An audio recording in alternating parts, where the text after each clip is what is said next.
اب دیکھ لیں، کبھی ہم نے ایویلیویٹ نہیں کیا کہ ہم نے جب افغان جہاد میں شرکت کی تو اس سے ہم نے کیا کھویا کیا پایا.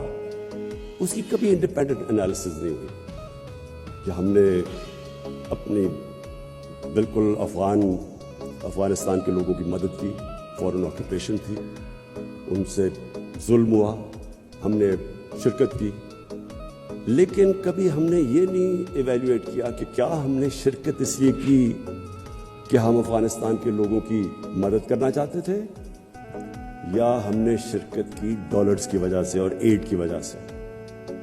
اس کی ہم نے صحیح معنی میں ایویلیویشن نہیں کی، کبھی ڈسکشن نہیں کی. اور اگر آپ اس کی ڈسکشن کریں گے تو جو ہمیں ڈالرز ملے، میں آپ کو جب آپ اس کی ایویلیویشن کریں گے اس سے بہت زیادہ نقصان ہم نے اٹھایا. کوئی ایویلیویٹ ہی نہیں کر سکتا کہ ہم نے اس جنگ کے کیا ہمارا ضرورت تھی.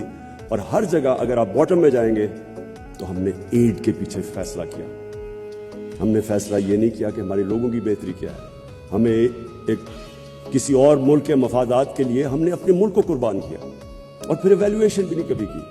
تو اس لیے میں یہ بلیو کرتا ہوں کہ جس ملک کی انڈیپینڈنٹ فارن پالیسی نہیں ہے وہ کبھی اپنے لوگوں کے مفادات کی حفاظت نہیں کر سکتا.